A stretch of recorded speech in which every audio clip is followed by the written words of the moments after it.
Daily Wire fan here. My favorite shows are Mr. Bertram and The New Norm. I love those shows. They're great. Lesbians. Gay people. Ah! Whoa. Woke. Somebody needs to make a super progressive movie now to make fun of all these people immediately. Yeah, that's what I'm gonna be watching today. It's called a super progressive movie. It was on Tubi, and it frightens me because of how unbelievably awful it looks. But hey, the internet loves to watch me suffer.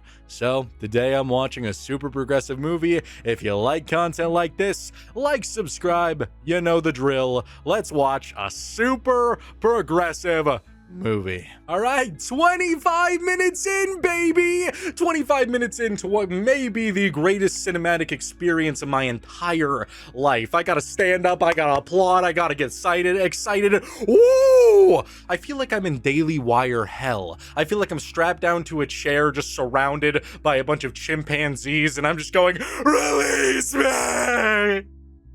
Release me! Because what is happening? I feel like I'm watching an episode of South Park, but Matt and Trey have CTE. They just got their heads just damaged, slammed into a brick wall, and instead of them writing it, it's just a Neanderthal, and I walk up to him and I'm like, hello, Mr. Neanderthal. How'd you come up with this film? And the Neanderthal looks at me and is just like, I hate gay people. I hate them. Oh. Like, that's genuinely what it feels like. I don't understand their lack of comedic prowess when making something like this. Like, somebody while making this movie had to think that this was funny. And it's just not. Like, South Park has made fun of the LGBTQ community in some horrible ways, but also in some good ways. I am perfectly fine with making fun of any group of people if it's funny and all in good fun, so much so that you could make an episode where somebody in that community could look at that and be all like, damn, that's some good satire. I could laugh at that myself, because it may be about me, but they did it in such a funny way that it's not going to put you down because they're actually telling jokes. Here, it's just nonsense the entire time. It's just, look at this gay person. It's a gay person. Isn't that funny? Like, that's genuinely all it is. They don't tell any jokes. It's just like if you were to walk out into public and you're at a mall and you saw somebody who's transgender and you just look at them and you're like, like that's literally what this movie is. Like, that's all the comedy is. The movie opens with Aborigines in Australia who were being oppressed by colonizers, and it's actually a pretty funny scene in the way that the colonizers have RPGs, they have attack helicopters, they are oppressing them. And so they decide that they need to get the help from the LGBTQ community, everybody, the gays, the non-binaries, the trans, all of them, the fats, they even point that out, the fat people, just everything. Jules, the unemployed students, the queers, the second generation immigrants, and of course, the fats. And they all come together and get the victimhood, which is a hood that you wear that gives you victimhood. And so they defeat the colonizers in that way, and they create Nam, which is a progressive paradise, a place where anybody who is progressive can live in harmony. There's a big old rainbow, and it's interesting to say the least. I guess, I don't know. It's just this really old, wrinkly, looking like a sack of danglies. He looks like, what am I fondling, boo boo? He looks like that. He's shriveled. And he's just saying how progressive everything is, how awesome everything is. And then they have one of their favorite jokes. They show the princess, who is a trans woman, and the entire joke there is literally just, I'm a woman. Oh, look at me, I'm a woman. Terms. And this is my beautiful daughter, Princess Stacy. I'm a woman. And that's it. That's like all it is. Which is where I get their like point and laugh type comedy of just seeing a human being and being all like, like, it's not like they're telling a single joke. Like, their joke is literally, I'm a woman. It's actually baffling. So we get to see more of the super progressive world, and we get to see that all of the white men are now being chained up because they're straight and have privilege. So there's our one main character, white dude, who's singing a song about how great it is to be oppressed and how he has to repent for his sins of messing with everybody who is progressive. And eventually he's praying to the rainbow for forgiveness for all the wrongs his ancestors have caused, even though he had no fault in it. And so this progressive person grabs him and is all like, "Oh, you've been a baddie. You've been a baddie. You're not being progressive. You and your privilege," and ties him up to a pole and starts whipping him real good. You're a white, cisgendered, straight male. You're a baddie. And you'll always be a baddie. And for like a solid minute, it's like, "Oh, you're so bad. You're so bad. Oh." And then the princess shows up and proceeds to do a dance, and like her buttocks is being accentuated, and again the only comedy showcase there is, "I'm a woman. Oh yeah, I'm a big woman. I'm a big beautiful woman." And then the white dude looks over and is all like, "Oh," and then you get the thrilling dialogue of, "Did you just look at my Woman. Did you just look at my... That's harassment, you perverted. Yep. And so she walks over and gets very angry, and the guy's all like, "No, I didn't look at your..." And then the princess is all like, "Are you mansplaining? You're mansplaining. You are bad. You're mansplaining." Again, not really any jokes. It's just like statements. It's pretty baffling. And so he explains that he doesn't want to explain himself because that would be mansplaining. The boogeyman, it's himself.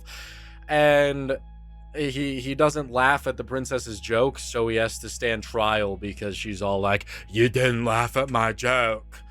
Okay. So in the first 5 minutes, I've basically gotten no comedy, no jokes, just a man being tied and whipped to a pole while being told that he's a baddie. And then the princess saying, "Did you look at my..." And I gotta say, I'm entranced, I'm enthralled, I'm absolutely loving this. I can't believe this. And so he gets taken to court, and his lawyer walks in, and his lawyer has to pretend to be mentally handicapped as well as a homosexual in order to fit into society. This better be good. I'm gay and retarded, Your Honor.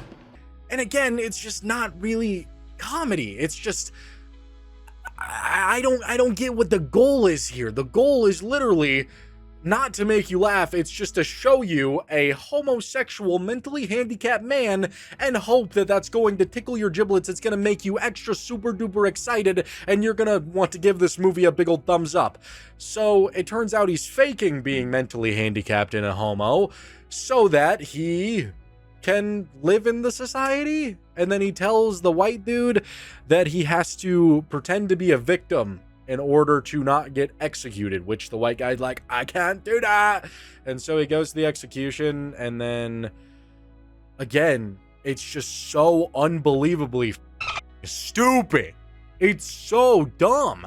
I feel like the only people that could have worked on this movie and like genuinely like thought that this was a great idea, well producing it, well writing the script, are like 65-year-old men. Like the type of guy who's gonna like go out to a restaurant and be all like, "Oh, hello, just my usual," and then his wife is all like, "Can I get a cheeseburger?" "You better watch your figure, honey. She doesn't want the cheeseburger. She wants the salad. Oh, the old ball and chain. Oh, God, I hate being married to this woman. The old ball and chain. God, you're gonna have a salad and you're gonna like it. No ranch, you fucking..." Like, that's genuinely the type of person that would work on a movie like this. Like the type of guy who would make ball and chain jokes in public. Oh God, the wife's just strapping me down. I can't handle it anymore. Oh God, it's so hard being married to a woman who loves me. My God, it's just insane. So the reporters who are reporting about the execution tonight, they say, "Oh gosh, I have anxiety. Cut to the other reporter," and that's the entire joke. Match, and I'm having a panic attack right this very minute. I'm sorry. That's it. That's the whole joke. It cuts to a reporter, he has anxiety, and the other reporter also has some anxiety, and that is the joke. It's genuinely. It's so stupid. It's so unbelievably dumb. Like, are they all sitting around a table writing these jokes up, and they like nudge each other on the shoulder and just be like, you know what those progressive folks have? Anxiety. That's for snowflakes, bro. That's for pathetic little snowflakes. Yeah, that's it. It's just they have anxiety, and that's the problem. That's the big fault of those characters right there. Man, it's pretty wild. So the rainbow is in danger, and then the Aborigine, who his entire joke is that he is the blackest man in the community. He's white, but he's 1/64th Aborigine. So he's in charge, so he takes them and tells them the truth that they didn't win the war against the colonizers. It turns out that because progressive people like to chop off their and have paper straws, that we lost the war because we did paper straws and did stupid stuff. We started cutting kids' dicks off, gluing ourselves to ropes. And so it turns out they just live in a bubble, and their home isn't some progressive paradise. It's just keeping the colonizers away. And that's cool. So one of them starts aggressively throwing up, and that was a fun scene. He just starts throwing up everywhere because he can't believe the truth. This is no longer a safe space. These would be good songs, dog. And then he's describing the chosen one, and the white dude wants to be the chosen one. I genuinely don't know his name. I just don't care. Everybody's just called him like the privileged slave or whatever. And he thinks he's going to be the coolest, most awesome, wokest person ever. That's their words, not mine. And the princess looks at him and is like, "Oh my God, that was so cringe." And it turns out that the Aborigine dude is going to be the chosen one. And the princess is looking at her dad. And by the way, I think her dad's name is Albo or Elmo. Not the Elmo that's going to be all like, "I'm going to tickle you." He's just a dude that looks like an old skin rag. I don't know how else to describe him. But he's all like, daughter, please don't go. Please don't go on this journey, my daughter." And the princess is all like, "Oh, but this journey, it needs some female representation." I think this mission's missing one thing. Female representation. "They ain't ever seen a woman like me." And again, that is their only jokes for the princess. It's literally every time she speaks, it's just, "I am a woman. I have a..." That's it. This is why I feel like it was written by a Neanderthal who may also have CTE, just banging his head into a rock a few times. It's just unbelievable. And so they're walking across this bridge to pass to the normal lands. And again, we get a stupid joke that doesn't make any sense. It's not even a joke, it's just things happening. The like leader of the military dude, he's on hormones, and the white privileged dude is falling into a pit, and the dude's hormones fall into a pit, and he's like, "Oh no, my hormones." Idiot. No, my hormones.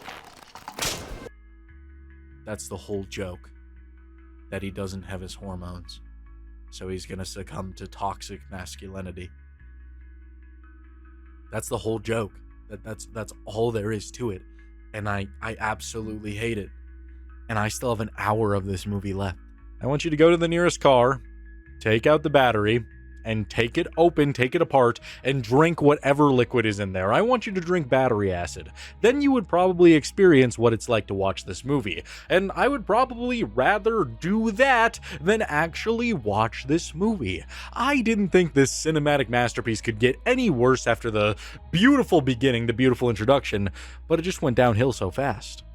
The beginning of this next 25 minutes focuses on Lance, which is the character with the purple hair. Yes, I learned their names. Yay! I actually focused on their stupid names. Yay! Oh, Cowlos W, casual Cowlos Dub, learning the characters' names. So Lance says that he's hungry, and if he doesn't get food, he's gonna become like a typical male and become violent. So, yep, just some more thrilling comedy where they just say stuff without any context or jokes.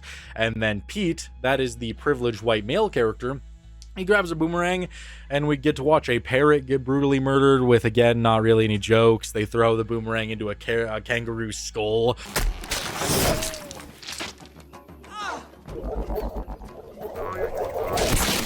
Hey, poor little Kangaroo Jack, innit? Poor little Kangaroo Jack, mate. What are we gonna do with that Kangaroo Jack? He's dead, bruv. He's dead. What are we gonna do? Yeah, so Kangaroo Jack is just dead, and then they proceed to eat him and talk about this rainbow serpent, and they say it's a really cool gay snake. Yep, thrilling dialogue, keeping me in. And then they meet these guys that they call the Bush people. And they're supposedly colonizers who are extremely racist. So Pete and Uncle Murray is the guy who says he's an aborigine, they both get taken by them. And then we just get some casual racism for like 4 minutes. And again, it's not like they're saying anything funny or like a single joke. It's just, I don't want any of that beer if it's that Japanese piss. Hear what? Yeah, mate. So long as it's not any of that Japanese piss. Oh, God. And they just keep saying racist things. One of the, like, Bush people walks over and he's like, my wife made me some chow mein. Would you like some chow mein? And then they say that they don't want anything from those dirty immigrants. That's pretty much it. Just racism. And then it just happened so fast, you know, nobody could have ever predicted it. They're trying to steal the Bush people's truck. They want to steal it, they want to take it away, and so the Princess Stacy, and Lance are tasked with doing this.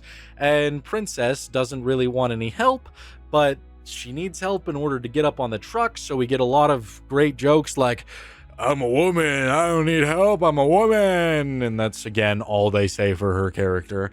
And then Lance tries to help her up, and then they both fall. And Lance is on the bottom, and Princess lands on top, and all of a sudden just hear... Oh. Princess, what are you doing to me? Lance, did you just... Because Princess fell on top, splooged, released that white tsunami, that thunderous white rain. It came on rushing out like a reservoir, just instantly. And he nutted on in there. I'm sorry, I'm trying to avoid that kind of lingo, because, you know, your boy was banned. But that's what happened. He, you know, shot it up in there. And then they're staring at each other, and he's all like, what did you do to me? Oh, Lance, you shouldn't have done that. Oh. And they stare at each other for a while, and that was pretty interesting, I guess. And then they get caught by the Bush people, and they steal the truck. And then, of course, the thrilling joke to top off this scene is Princess going, see, I told you a woman can drive. And then they get in a major car accident and meet this blind fella, who they then proceed to go on a montage with that involves pissing in the forest. They all pee it up. Yep. They pee it up because what's better in a montage other than pee? I absolutely love when there's lots of piss. It just makes me feel great inside. Yes, I love it. So they're at this gas station and there's a police officer, and because they're worried that Uncle Murray will be racially profiled because he's black, they put sunscreen on him, and he's a white dude with sunscreen on now, and he starts going around acting like he finally has privilege. Look at that. Doors really do just open for white folks, don't they? G'day, sir. Sir, I guess white skin's all the ID I need. Which could have been better if they told jokes with it other than just, look at me, I'm white. I'm white. Things keep going normally because I'm white. And that's it. That's all there is. It's like him going in a bar and saying, wow, they called me sir because I'm white. Wow, they poured me a drink because I'm white. And that goes on for so long. Like they could have done something better with it. They could have done something a little bit more enticing with it. It could have been like a Uncle Ruckus thing from Boondocks, where Uncle Ruckus doesn't believe that he's black. He thinks he's a white man, and then when he gets the news, when he's like reading, and he's like 106% African, no, this can't be, no, it starts freaking out. Like, they could have had a moment like that, but this just wasn't entertaining. It feels like they watched other adult comedies and they just didn't, they tried their best to emulate it, but the characters just fall so unbelievably flat and say the most dull things that it just doesn't work at all. So he's doing that, and then Princess and Lance, they go into the bathroom because Lance realizes that Princess must be pregnant. And so Princess is in there throwing up because she's like, I'm starving, I'm having my period. And then Lance is all like, no, you're pregnant with my baby. That's impossible. No, it's true.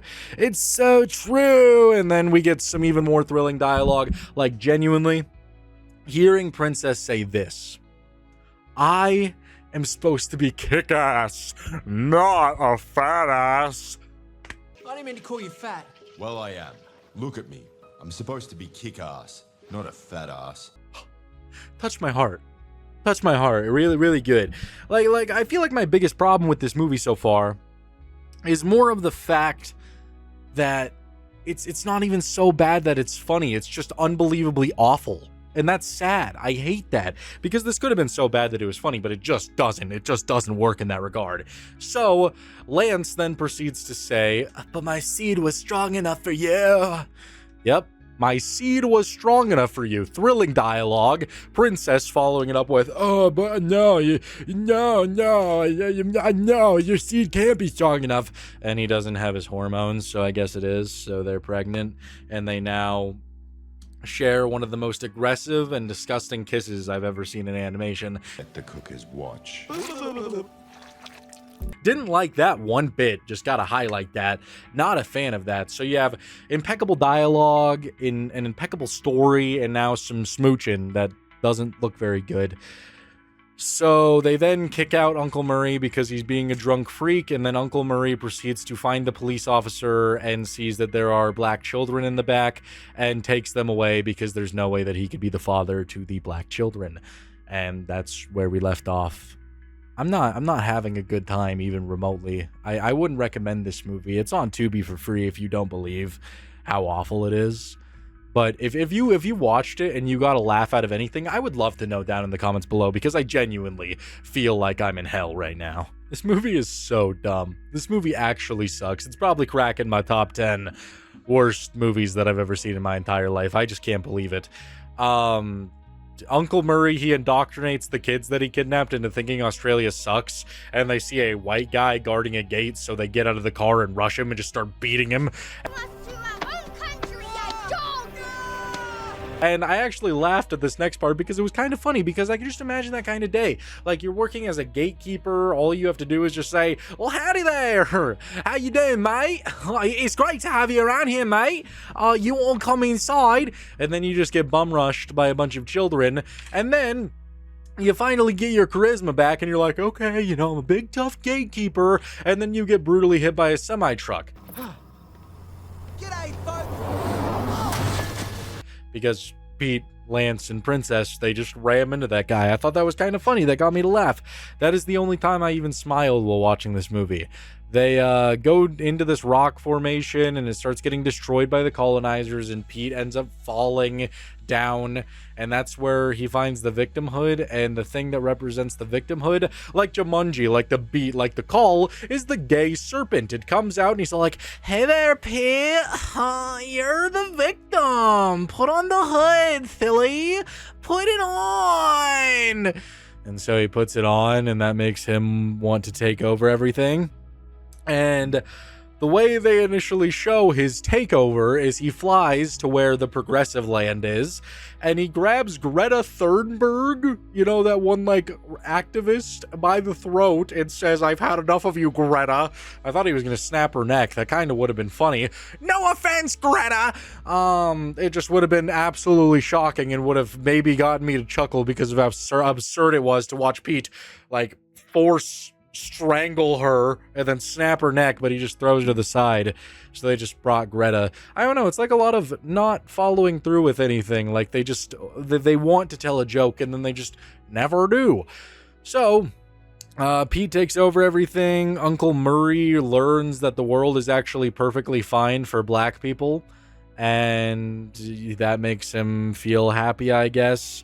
And so Pete starts spreading the power of victimhood and loving Pete to the entire nation, which again is just kind of whatever. They just all get rainbow eyes and just start going, "Oh, Pete, Pete, we want you, Pete, we need you, Pete, oh yeah." Princess and Lance, they decide that they want to have an abortion because Pete doesn't allow them to have a baby. I don't know, I'm checking out here. It's all so dumb. They take the actual Prime Minister of Australia and are going to execute her, but Murray shows up last second because he wheels himself. By the way, he lost his legs. I guess that's important. He gets in a wheelchair and wheels himself on top of a rocket ship and blasts himself all the way over to Progressive Land. And it turns out that the, like, daddy of Princess is just evil and wants to use Pete to kill people. Okay, crazy plot twist. And they just throw a boomerang in his head, and then he gets hit by a minivan and dies, and that's pretty much the end of the movie. Douchebags, now I'm the biggest victim. I grew up in public housing. I inherited a bad economy. I have a micro. Yeah, I don't know. I didn't really need to go into detail there for that last 25 minutes. It was just all over the place. I genuinely think that either an 85-year-old man made this movie or somebody was high as hell and genuinely has no comedic prowess, no comedic skill. I'm just baffled. I'm baffled that this movie even exists. It actually is a world wonder at this point, because dear lord, all of the characters sucked. Like, there wasn't a single character that I enjoyed. I laughed one time while watching it. The plot was genuinely all over the place. At one point, Progressive Land has this history, and then there's a twist where it turns out that they actually don't have this history, and then there's a twist where that history that they were taught was also a falsehood and isn't real, and then there's a twist that the world is actually great outside of Progressive Land, and then there's a twist that the bald man is evil, and then there's a twist that this and this and this, and it's stupid, and I hate it. I just Daily Wire hell, man. Daily Wire hell. I feel like these people live under a rock and have to, like, scuttle around during the daylight and just only come out at night. And it's just, I don't even know. I just can't believe this is a movie in general. It's pretty baffling. I've said baffling a lot. Yeah, don't watch this one. I don't really have anything else to say about it. If I was to rate it 1 to 10, I would give it like a 2. Like a 2 out of 10. Yeah. So, thank you guys so much for watching. I really hope you enjoyed. If you did, like, subscribe. I appreciate you. See you in the next one.